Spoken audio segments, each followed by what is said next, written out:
babu wani kama da kai, ai babu wani. Yeah, hello everybody. You're welcome to yet another edition of Africa's Realities. As usual, my name is Mr. Johnson Yakubu Sani, and today I'm out with another video. Today, I want to talk about insecurity in Nigeria vis-a-vis the Fulani bandits and the complicity of our Nigerian defense, because they are very complicit in this. According to an eyewitness account of the Nigerian security, the entire Nigerian security system, who are fueling these Fulani bandits. Now, before I go further with the video, I want you to subscribe and turn up the notification bell so that whenever I come with videos like this, you'll be amongst the first to get to watch. Without further ado, let's get into the video of today. Now, there's this Islamic cleric who recounts his experience with the Nigerian security agencies, or all the security authorities, a conference of all the security authorities and key members. Now, he was invited to this conference where they will now strategize on how to bring the end of Fulani banditry. Now, for some of us that don't know about Fulani banditry, these are some disgruntled Fulani people who became disenchanted with the government and with the Nigerian state. Some people say it's because their main source of livelihood, which is cattle herding, that is being diminished, or it's been curtailed, and that is why they took up arms. Other people say no, they were brought in because of elections, so that if Southerners, especially President Goodluck Jonathan, if he doesn't relinquish power, they should set Nigeria ablaze. And that is why they were being brought into northern Nigeria. There are a lot of different theories of why the most peaceful people, yes, when you are talking about the most peaceful people in Nigeria before, are the nomadic Fulani. That I can attest, because they have never shown interest in politics. I'm talking about the nomadic Fulani. I'm not talking about the Fulani in the city. Don't get me wrong. I'm not talking about the Fulani that is colonizing Hausa, like some people are saying, like the Hausas are saying. The Fulanis are colonizing them, are taking all the most important thing, all the leadership and everything. The Hausas are even saying, even Southerners are saying it. So I'm not talking about the city Fulani. I'm talking about the nomadic Fulani, because the city Fulani is not the one terrorizing people. No, it's the nomadic Fulani that is terrorizing people. So I'm talking about the nomadic Fulani has elsewhere been the most peaceful person in Nigeria, because he never involved himself in politics. He doesn't care who rules Nigeria, who doesn't rule Nigeria. He doesn't care about anything. All he cares about is to move his cattle from one place to another. And we have known them to be people who live with almost every community and in every village in Nigeria. Yes, in the bushes of all our villages. For thousands of years, these people had lived, and they had lived peacefully. I remember in my village, they will come from the bush, their women will come from the bush with their friend, they don't know, they'll come and say, they'll go back all the years. There has never been any problem. They don't even have any problem with anybody. They don't even talk politics. That is the nomadic Fulani. The nomadic Fulani. They don't even have any problem. But all of a sudden, they have become the deadliest people in Nigeria. Well, before we go further, before I explain further what I want to talk on this video, let's listen to this man who explains or revealed the complicity of entire Nigerian security to this Fulani banditry, to the aiding of this Fulani banditry. I am carefully saying Fulani bandits, because I cannot say Fulani terrorists. There's a reason I cannot say Fulani terrorists or Fulani headsmen terrorists. I can't say something like that. I'll make a video about that in subsequent videos that I'll do. But for now, Fulani bandits. So why let's listen to this Islamic scholar as he explains the complicity of Nigerian security agencies in the fight against Fulani bandits. Listen to him. When we come back, we will finish this video. Na taɓa halarta wani taro da aka gayyace ni. Ban taɓa faɗa public ba. Amma zan faɗa yanzu saboda waɗanda abin ya shafa su san zagon ƙasar da ke cikin wannan harkar. An taɓa gayyata ta taro. Abin da zai bada mamaki. Taron na waɗanda ya kamata su taimaki harkar tsaro ne.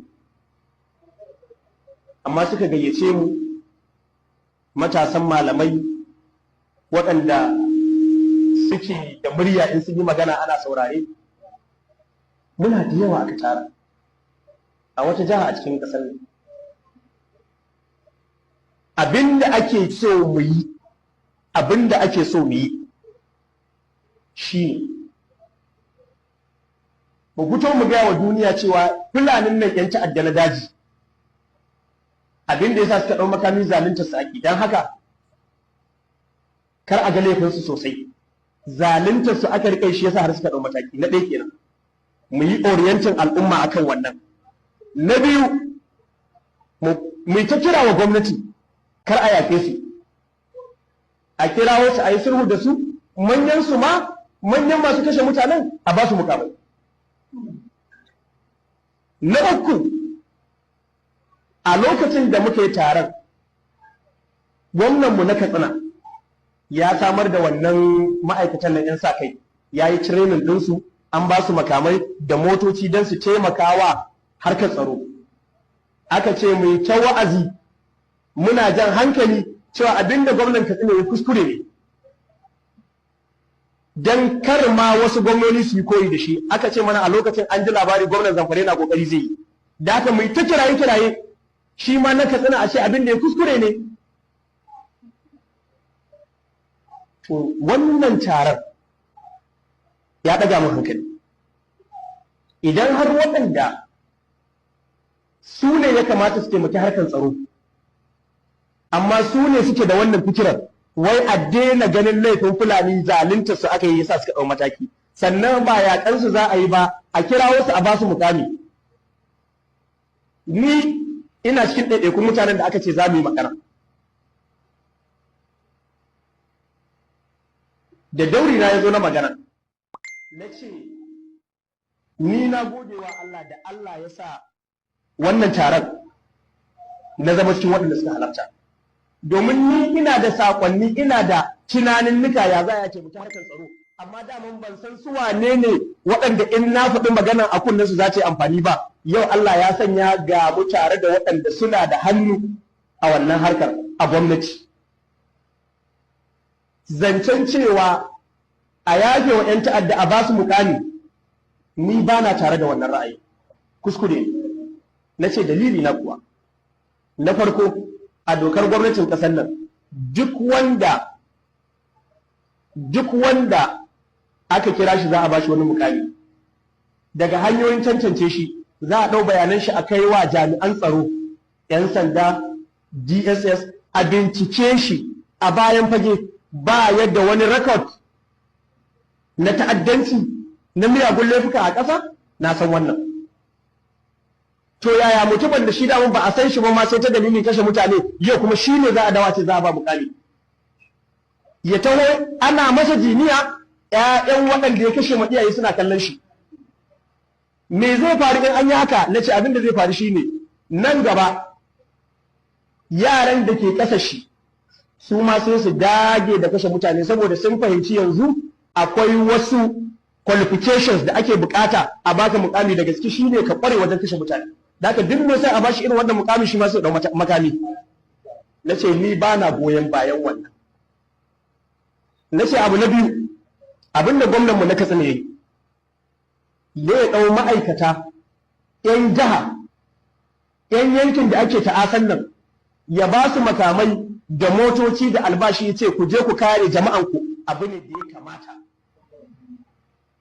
Dalili kuwa idan har za a ɗauko wani ɗan sanda ko soja daga Enugu ko Imo, na misali da garinmu na ce a kawo shi Daura, a ce ana kashe mutanen Daura ka ba da gudunmuwa wajen ba su tsaro, na ce duk ƙoƙarin da zai bai kai a ɗauki ɗan Dauran da su ake kashe wa iyaye da 'ya'ya ba, a ce ga makami ka kare kanka, wanda daman ɗan garin shi yana neman a kowace hanya zai kare kanshi, sai gwamnati ta ce to zan taimaka maka kare kanka.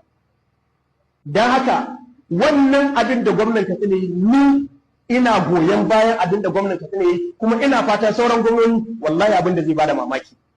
Ban ƙara shi maganan ba, kawai wasu suka rika cewa in bari kawai. Malamai, saboda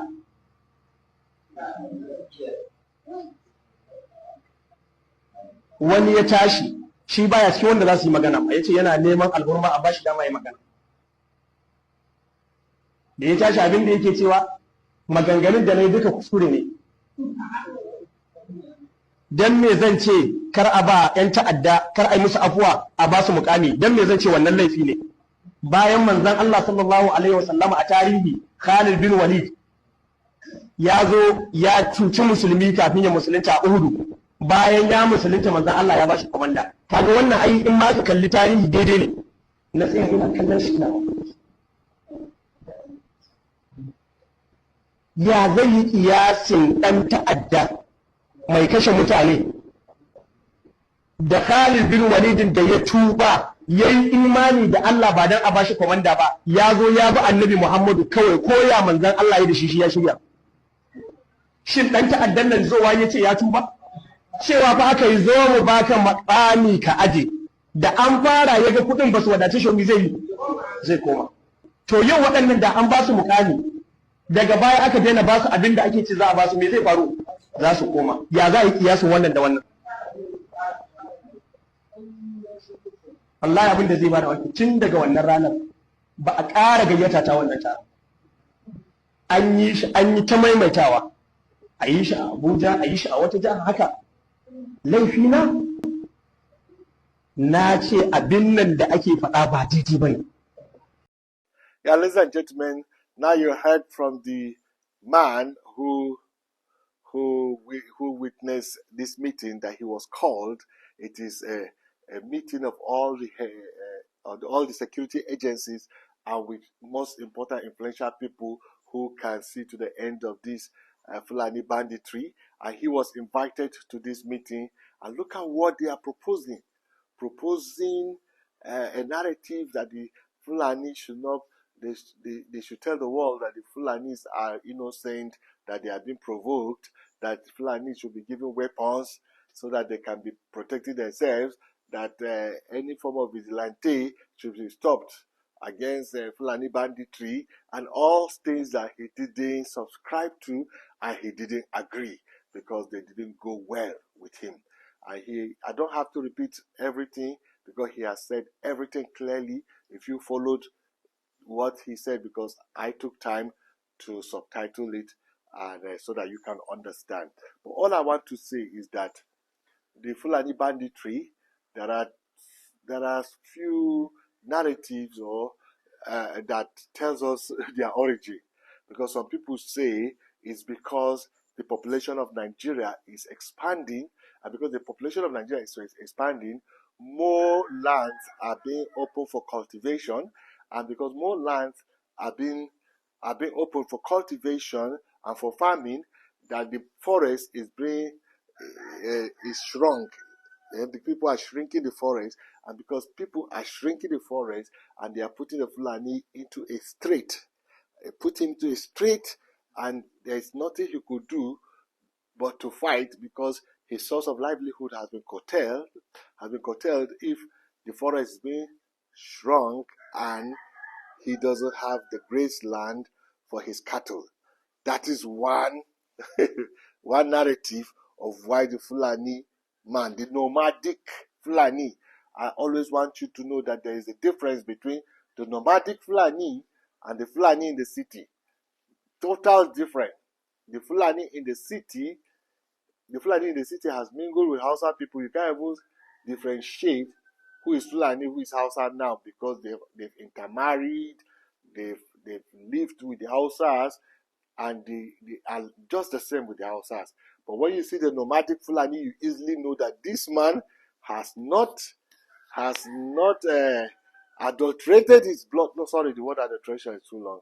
Has not mixed his blood with a Hausa man blood, because the nomadic Fulani only marries a nomadic Fulani lady, and they breed only Fulani. So immediately you see they are pure Fulani.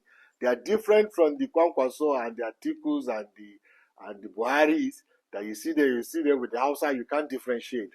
But when you see the nomadic Fulani, you easily differentiate him, because he did not intermarry with Hausa people. He stayed in the bush. He married only his kind who can stay in the bush. Hausa woman will not go and stay in the bush, isolated. Only her and her family isolated in a thick bush. She cannot marry a nomadic Fulani. It's only a nomadic Fulani lady that can marry a nomadic Fulani. And the nomadic Fulani, they kept their culture. Yes, they kept their Fulani culture intact. They kept their Fulani culture intact. You know, the Hausa and the city Fulani, they don't have their culture. Their culture is what the Quran says. Everything about Hausa and the culture that the Hausa man had before Islam came has been completely eroded. And also the city Fulani has been completely eroded. So their culture is Quran. Everything you see they do is according to Quran. There is nothing they will do. They will say how their forefathers did. No, it's according to Quran. But the nomadic Fulani man has maintained his culture. He has not jettisoned his culture. And his culture is different from what the Quran says, even though many of them, they say they are Muslims. Some of them say they are atheists. There are many of them who say they are atheists. And there are many of them who are even becoming Christians of the nomadic Fulanis. Yeah, but culture, they have maintained their culture, and they don't marry outside themselves, and they breed only pure Fulanis. And they have always been a peaceful people, and we don't know what triggered this, but these are the permutations that I said. Some say because they have been put into a strait, and if they are put into a strait, that's why they are fighting, because their source of livelihood has been curtailed. What the other school of thought said, no, it is during the Goodluck Jonathan versus Buhari election, and the Hausa Fulani people who thought that even if Goodluck Jonathan loses the election, he will not relinquish power. And then they now imported these people from all over the West African province, and they kept them in our bushes, that if the election does not go the way of the North, these people should start to cause crisis in the land. And these are the same people whom we have not been able to repatriate back to their land, and they have unleashed this mayhem in our land. I don't know which is true, or it is a combination of these two that is true. Well, all I know is that we need peace in Nigeria, because the way the Fulanis are attacking and unliving people, especially they started from Middle Belt Nigeria. If I can remember, Benue people really suffered. Benue villages really suffered in the hands of these Fulanis, as they come and they unlive a whole village. And then after Benue, Southern Kaduna, how they are unliving people in Southern Kaduna. And then Plateau, I can't forget Plateau. These three places, Southern Kaduna, Plateau, and Benue, suffered in the hands of these bandits. And now they have left. They have left. Why am I smiling? It's a serious thing. Well, now they have left. Not they have left. They are still causing mayhem, but they have moved to the north, especially the northwest. And they are causing mayhem in the northwest, from Sokoto to Zamfara to Katsina to Jigawa, all these people have not been spared. Well, God will help us. But if the securities are not being sincere and they are proposing this kind of thing, then we don't see a future to the end of this crisis. I think the securities should not propose something like this. The securities should come with some high-handedness and like the carrot and the stick and see how we can have end to this banditry. And this is banditry and it's not terrorism. Why? They are terrorizing people, yes, but they are not terrorists. They are bandits. And there's a reason why you cannot call them terrorists. You can only call them bandits. I'll make a whole video about why you can't call them terrorists. You can only call them bandits. Well, please subscribe and turn up the notification bell until I come your way another day. My name is Mr. Johnson Yakobusani. Remain blessed.